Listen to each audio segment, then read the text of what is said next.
हाय champion.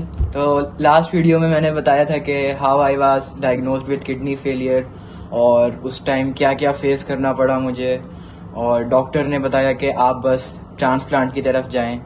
तो आगे continue करते हैं, so let's get started. Okay, तो डॉक्टर ने किडनी ट्रांसप्लांट का बोला था, तो ऑब्वियस अब हमें डोनर का अरेंज करना था। लेकिन according to doctor's advice donor blood relation से ही होना चाहिए। सो फर्स्ट ऑफर मेरे बाबा की तरफ से थी, तो उनके सारे टेस्ट स्टार्ट हुए, but unfortunately cause of high blood pressure उनको एज अ डोनर रिजेक्ट कर दिया। देन फिर मेरी मम्मा सेकंड डोनर थी, उनके सारे टेस्ट स्टार्ट हुए। So doctor said accord as a donor आप एक्सेप्टेड हैं, but firstly you need to reduce your weight, जो कि काफ़ी मुश्किल टास्क था। बट मेरी मम्मा ने अपनी वेट कम करने की स्ट्रगल कैरी ऑन रखी और इम्पॉसिबल को पॉसिबल कर दिया, अल्हम्दुलिल्लाह। मेरे भी वैसे ही 3 टाइम्स अ वीक डायलिसिस चल रहे थे, बट फिर मेरे साथ एक ऐसा मिसहैप होता है, या ये कह लें कि अल्लाह की तरफ से आजमाइश थी। एक्चुअली मेरा नॉर्मली डायलिसिस ही चल रहा था, बट फिर सडनली मेरा बीपी शूट हो जाता है और मेरे ब्रेन तक ऑक्सीजन नहीं जाती और फिट स्टार्ट हो जाते हैं। और वो फिट्स इतने एक्सट्रीम लेवल के थे कि मुझे आईसीयू में शिफ्ट करना पड़ता है, और फिर आहिस्ता आहिस्ता कंडीशन इतनी सीरियस हो जाती है और फिर मैं वेंटिलेटर पर चला जाता हूँ। And doctor said just pray for him because only prayers can bring him back.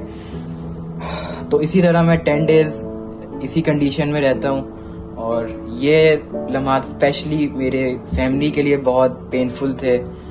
But फिर अल्लाह की तरफ से एक मिरेकल होता है और आफ्टर 10 डेज मुझे होश आ जाता है। बट मेरे उस चीज़ का मेरे ब्रेन पर काफ़ी अफेक्ट होता है।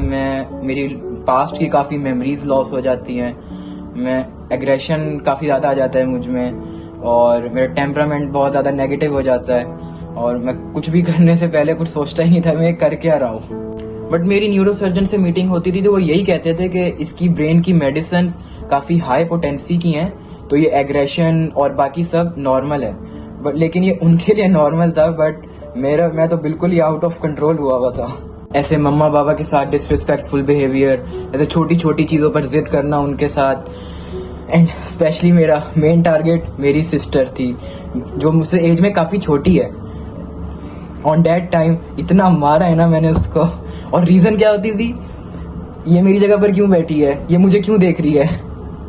तो ये तो एक छोटी सी एग्जांपल थी मेरे मिसबिहेवियर की, और इतनी अजीब चीज़ें की हैं ना मैंने, जो कि मुझे याद भी नहीं है। बाकी इस टाइम में मैंने ये रियलाइज़ किया कि जब तक हम नॉर्मल होते हैं, फिट चल रहे होते हैं, तो हम ये देखते ही नहीं कि अल्लाह पाक ने हमें कितनी चीज़ों से नवाजा हुआ है और कितनी ज़्यादा आसानियाँ दी हुई हैं।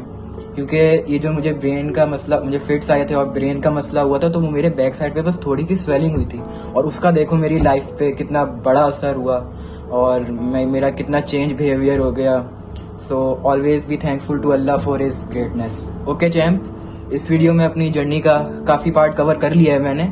सो नेक्स्ट फाइनल पार्ट होने वाला है, उसमें भी बहुत कुछ है बताने के लिए। So stay tuned for the next part. Bye.